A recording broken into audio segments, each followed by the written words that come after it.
लोकसभा में महिला आरक्षण बिल गिरने के बाद अब सियासत पूरी तरह से गर्मा चुकी है। एनडीए और विपक्षी दलों के बीच बयानबाजी भी तेज हो गई है। बिल गिरने के बाद कांग्रेस ने बीजेपी पर हमला बोला। उसके बाद पीएम मोदी ने राष्ट्र के नाम एक संबोधन किया, जिसमें विपक्षी दलों पर महिलाओं का अपमान करने का आरोप लगाया है। ऐसे में एनडीए नेताओं ने भी विपक्षी दलों पर तीखा हमला किया है। एनडीए नेताओं का कहना है कि विपक्ष हमेशा से महिलाओं का अपमान करता रहा है। विपक्ष नहीं चाहता कि सदन में महिलाओं की भागीदारी बढ़े। देखिए, मैं बहुत व्यथित हूँ और जो आरजेडी के गुंडे मवाली और कांग्रेस के भ्रष्टाचारी ने जो देश की महिलाओं का अपमान किया और महिलाओं को इस आरक्षण से दूर रखा, इस ओछी घटिया और ये बेशर्मी की हद पार कर दी राजद, कांग्रेस और उनके जो समर्थक हैं विपक्षी दल के नेता। ये नारी विधेयक, बंधन बिल, महिला आरक्षण बिल जो प्रधानमंत्री नरेंद्र मोदी जी ने लाया था, उसलिए मैं उनका धन्यवाद, अभिनंदन करता हूँ। लेकिन ये मौका विपक्ष के पास था, नारी का सम्मान करना, नारी को आत्मनिर्भर करना, लेकिन उन्होंने वो मौका गंवाया है। ये दुर्दैवी घटना है। मैंने कल भी कहा है कि ये कल का दिन पूरे देश के इतिहास में काला दिन है और नारी सम्मान, यही नारी का अपमान नहीं सहेगा हिंदुस्तान, ये सब लोग कह रहे हैं। नारी बंधन संशोधन अधिनियम जिस ढंग से कांग्रेस, समाजवादी पार्टी सहित सभी विपक्षी दलों ने पारित होने से रोकने का काम किया है, देश और प्रदेश की महिलाएं कांग्रेस और समाजवादी पार्टी को कभी माफ नहीं करेंगी। इसका खामियाजा विपक्षी दलों को भुगतना पड़ेगा। देश की आधी आबादी को उसका हक जो आदरणीय प्रधानमंत्री नरेंद्र मोदी जी देने जा रहे थे, उसको खड्डे में डालने का काम समाजवादी पार्टी कांग्रेस ने किया है। प्रधानमंत्री ने जो कहा है बिल्कुल वाजिब कहा है। प्रधानमंत्री और उनके नेतृत्व में एनडीए के सभी दल, हम लोगों का दल भी, सब महिलाओं के आरक्षण के प्रति सब लोग का समर्थन है। बिहार तो उसमें अग्रणी रहा है नीतीश कुमार जी के नेतृत्व में। लेकिन सबसे ताज्जुब की बात है कि इसी विधेयक को आज से 2-3 साल पहले यानी 2023 में सर्वसम्मति से सभी दल के लोगों ने मिल के पारित किया था संसद में। लेकिन आज फिर पता नहीं किस राजनीतिक सोच के तहत वो इसके विरोध कर रहे हैं। महिला आरक्षण बिल अब सियासी रण बन चुका है। सत्ता पक्ष और विपक्षी दलों के नेताओं के बीच इस बिल को लेकर तीखी बहस छिड़ चुकी है। ऐसे में बीजेपी लगातार विपक्ष पर महिला विरोधी होने का आरोप लगा रही है, जबकि विपक्षी पार्टियों ने केंद्र सरकार पर इस बिल की आड़ में परिसीमन करने का आरोप लगाया है।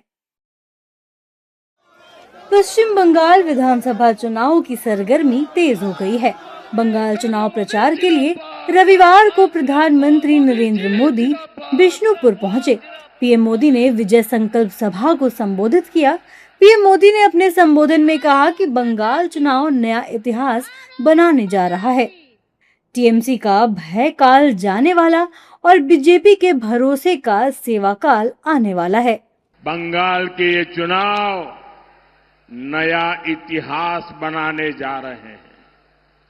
टीएमसी का भय काल जाने वाला है। बीजेपी के भरोसे का सेवा काल आने वाला है। और साथियों, 4 मई को क्या नतीजे आने वाले हैं, इसकी झलक टीएमसी के बड़े नेताओं की भाषा में दिख रही है। कोलकाता में जो उनके बड़े नेता हैं, उनकी धमकियां, उनकी गुंडागर्दी की भाषा, उनका रोना धोना, ये 4 मई से पहले का एग्जिट पोल है। टीएमसी नेताओं की ये धमकियां खोखली है। इन धमकियों के पीछे टीएमसी वालों का डर है। ये डर ये है जो अब तक बंगाल के लोगों को डराते थे, वो अब बंगाल टाइगर की दहाड़ से खुद डर गए हैं। अपने संबोधन के दौरान पीएम मोदी ने टीएमसी पर तीखा हमला बोला। पीएम मोदी ने कहा कि टीएमसी केवल घुसपैठियों की सुनती है। उन्होंने टीएमसी पर हमला करते हुए महिला आरक्षण बिल की भी बात की। महिला आरक्षण के लिए तो देश की संसद ने कानून बनाया है, अब समय आ गया है। टीएमसी सुनने को तैयार नहीं है, घुसपैठियों की सुनती है, कुर्मी समाज की नहीं सुनती है, लेकिन अपने वोट बैंक को संविधान के विरुद्ध आरक्षण देना चाहती है।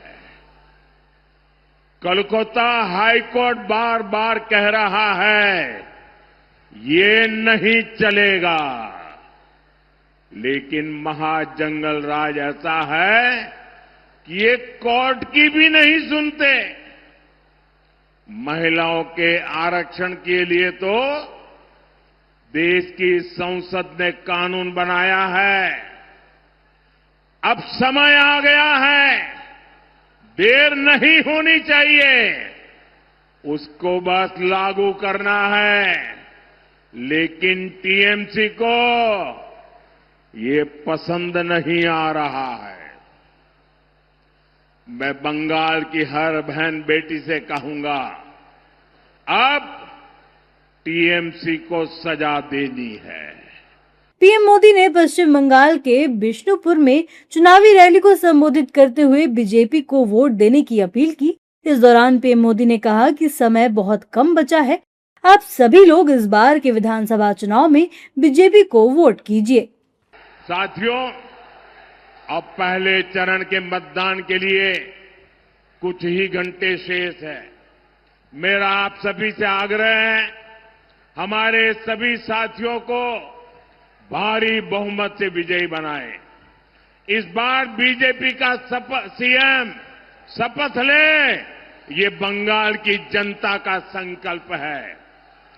पीएम सीएम एक साथ उन्नोयोने होवे दिने राते। इसी आग्रह के साथ आप सभी को बहुत बहुत शुभकामनाएं।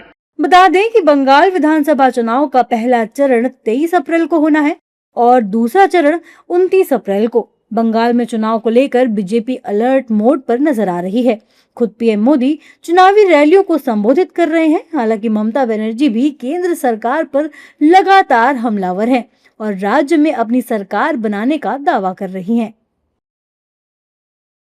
लोकसभा में महिला आरक्षण बिल गिरने के बाद प्रधानमंत्री नरेंद्र मोदी ने राष्ट्र के नाम एक संबोधन किया। पीएम मोदी के संबोधन के बाद कांग्रेस और विपक्षी दलों ने ऐतराज जताया है। कांग्रेस राष्ट्रीय अध्यक्ष मल्लिकार्जुन खड़गे ने पीएम मोदी पर सरकारी तंत्र का दुरुपयोग करने का आरोप लगाया है। पिछले 12 सालों में दिखाने के लिए कुछ भी सार्थक न होने के कारण एक हताश और निराश प्रधानमंत्री ने राष्ट्र के नाम अपने आधिकारिक संबोधन को एक राजनीतिक भाषण में बदल दिया, जो कीचड़ उछालने और सरासर झूठ से भरा हुआ था। आदर्श आचार संहिता पहले से ही लागू है और ये बिल्कुल स्पष्ट था कि पीएम मोदी ने अपने विरोधियों पर हमला करने के लिए सरकारी तंत्र का किस तरह दुरुपयोग किया। ये लोकतंत्र और भारत के संविधान का घोर अपमान है। 3 साल के बाद नोटिफिकेशन करना कि महिला आरक्षण बिल 2023 में पास हो गया था, इससे बड़ा झूठ, इससे बड़ा धूर्तता, इससे महिला विरोधी कौन हो सकता है। राष्ट्र के नाम आप संदेश देते हैं, शर्म नहीं आती। महिला विरोधी, खुद की पत्नी को आपने छोड़ दिया दर ठोकरें खाने के लिए। आप महिला हितैषी होने जा रहे हैं। अरे इनका क्या योगदान है महिलाओं में? इन लोगों पर तो जितने आरोप लग रहे हैं, महिलाओं में मनुस्मृति में तो महिलाओं के लिए कुछ रेस्पेक्ट है ही नहीं। सावित्रीबाई फूले पर हमला किसने किया जब एजुकेशन की बात आई तो? तो महिलाओं का रेस्पेक्ट तो इस जन्म में ये लोग कर ही नहीं सकते।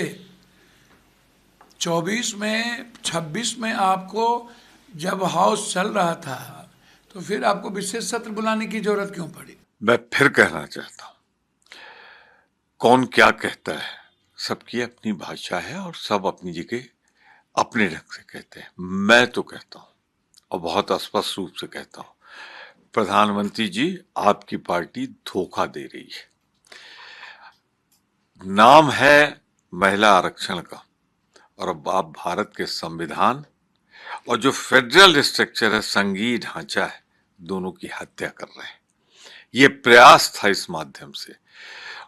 तीसरी चीज जो मैं कहना चाहता हूं, अगर साहस है, हिम्मत है, तो जो 2023 में पारित हो चुका है उसको आज लागू करिए। Say regarding the women reservation bill, it is the baby of the Congress party. Congress party initiated it, we supported. Now this was not the time. They should have discussed with the opposition party. This is democracy. This is not a Hitler rule. They can't bring it at the time of the mid of the election and just change to alter the entire consciences. See, they have to take everyone into confidence. They have not done that. That is why the opposition party did a good job. So it is a victory of the India Alliance. I congratulate all the parliament members of the India group who opposed it, and let them discuss it in Tadbed. नहीं, sympathy का देखो बात क्या है, देश की क्या महिलाएं सब समझदार हैं, हमारी माताएं बहनें बहुत समझदार है, वो सब समझती है कि ढोंगबाजी चल रहा है। अचानक से 3 दिन का आप सदन बुलाने की अर्जेंसी में क्या जरूरत थी आपको भाई? ये आपको सिर्फ चुनावी मुद्दा बनाना है, आसाम में, उड़ीसा में, केरल में, कि देखो ये ऐसा हो गया, बाद विपक्ष को गाली बकना, वो ऐसे और अपना कॉलर ऊपर करना। अरे आपका ढोंगबाजी सब समझ में आ रहा था, आपके चेहरे से, आपकी बात से समझ में आ रहा था कि आपकी टाइम फिश हो गई है, उल्टी गिनती आपकी शुरू हो चुकी। बता दें कि महिला आरक्षण बिल को लेकर देश की सियासत पूरी तरह से गर्मा चुकी है। एक तरफ बीजेपी और उसके सहयोगी दल विपक्षी पार्टियों को महिला विरोधी बता रहे हैं, तो दूसरी ओर विपक्ष भी केंद्र सरकार पर इस बिल के जरिए परिसीमन करने का आरोप लगा रहा है। ऐसे में सत्ता पक्ष और विपक्षी दलों के बीच बयानबाजी और भी तेज हो गई है। लोकसभा में महिला आरक्षण बिल से जुड़ा संशोधन विधेयक गिरने के बाद शनिवार को प्रधानमंत्री नरेंद्र मोदी ने राष्ट्र को संबोधित किया। इस दौरान उन्होंने बिल का विरोध करने के लिए कांग्रेस, समाजवादी पार्टी, डीएमके और तृणमूल समेत विपक्षी पार्टियों पर हमला बोला। इस दौरान उन्होंने विपक्षी पार्टियों पर नारी शक्ति की उड़ान को रोकने का आरोप लगाया। साथ ही उन्होंने देश की महिलाओं से महिला आरक्षण बिल पास न होने के लिए माफी भी मांगी है। मेरे प्यारे देशवासियों, नमस्कार। आज मैं एक बेहद महत्वपूर्ण विषय पर, विशेषकर देश की माताओं, बहनों और बेटियों से बात करने के लिए आया हूं। आज भारत का हर नागरिक देख रहा है कि कैसे भारत की नारी शक्ति की उड़ान को रोक दिया गया, उनके सपनों को बेरहमी से कुचल दिया गया। हमारे भरसक प्रयास के बावजूद हम सफल नहीं हो पाए। नारी शक्ति वंदन अधिनियम में संशोधन नहीं हो पाया। अपने संबोधन के दौरान पीएम मोदी ने कांग्रेस पर हर मुद्दे को लटकाने का आरोप लगाया। उन्होंने कहा कि कांग्रेस ने पड़ोसी देशों के साथ सीमा विवादों को लटकाया, पाकिस्तान के साथ पानी बंटवारे से जुड़े विवाद को लटकाया। कांग्रेस ने ओबीसी आरक्षण के विषय को 40 साल तक लटकाया। कांग्रेस का सिद्धांत ही यही है। पड़ोसी देशों के साथ सीमा विवादों को लटकाया।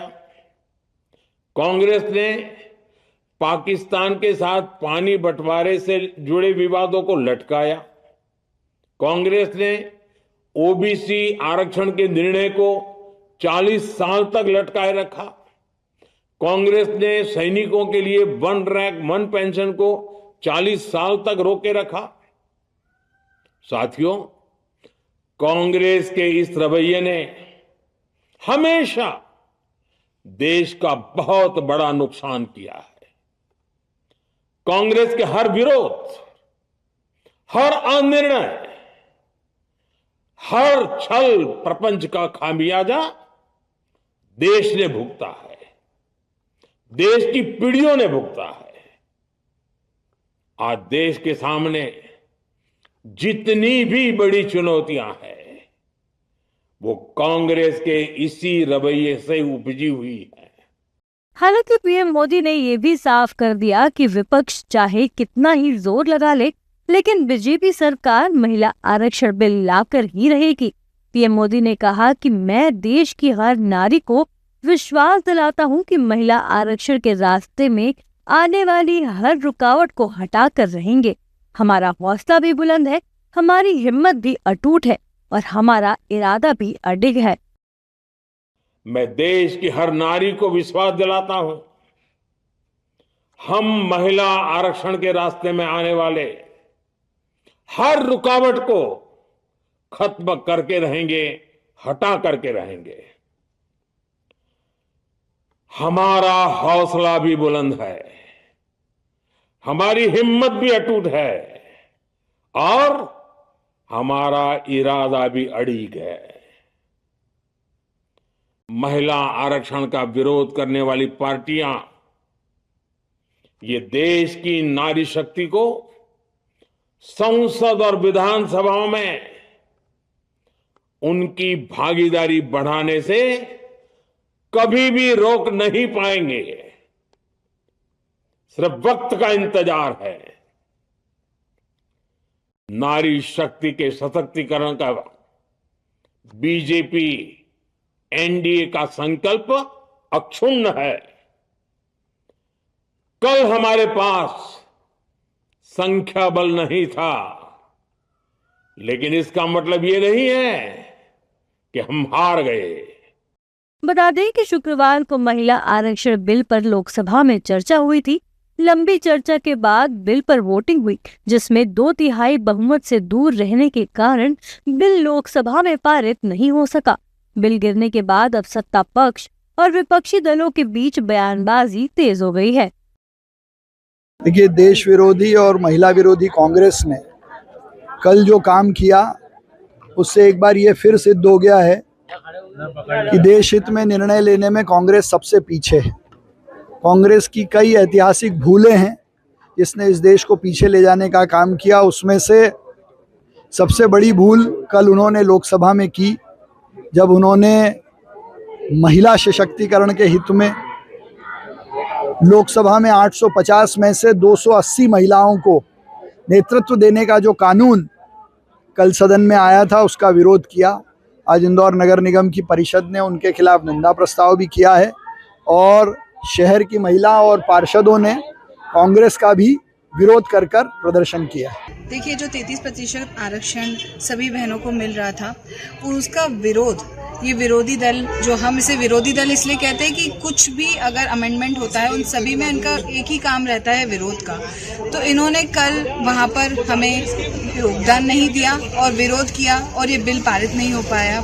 इसीलिए हम इस चीज़ का विरोध कर रहे हैं, क्योंकि सभी बहनों के मन में था कि कोई ना कोई हमारे बीच में से बहन विधानसभा में बैठेगी, लोकसभा में बैठेगी, लेकिन सबका मन जब वहाँ पे नोस का साउंड हुआ, वहाँ कल हम पार्लियामेंट में ही थे, तो जैसे ही वो नोस का साउंड हुआ सबका मन वहीं रुक गया और इसीलिए हमने यहाँ पे प्रदर्शन किया। आज यहाँ पे इंदौर महानगर के नगर निगम में आज महापौर जी के साथ हमने यहाँ विरोध प्रदर्शन किया है, क्योंकि जो नारी शक्ति अधिनियम पारित होने वाला था, जो बिल कल सब पूरा देश राह देख रहा था, जश्न का माहौल था और विरोधियों ने जिस प्रकार इस बिल का विरोध किया है वो कहीं ना कहीं नारी शक्ति का अपमान है। नारियों को आगे नहीं, मतलब कहीं ना कहीं ये पुरुष प्रधान संस्कृति आप दिखाना चाह रहे हो कि नारी कभी आगे नहीं आए।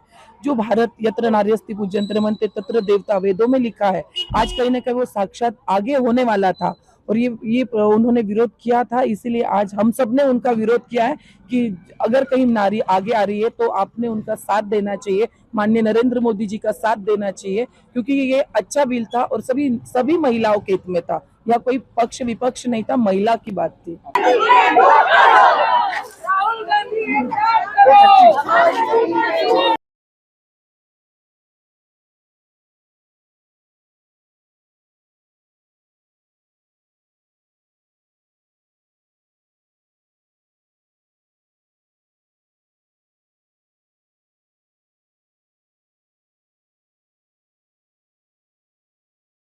स्वदेशी पर जोर इसलिए जरूरी है, यह पदार्थ की बात नहीं है, उपभोक्ता की बात नहीं है, यह आत्मसम्मान की बात है, राष्ट्र जागरण की बात है, यह स्वाभिमान की बात है।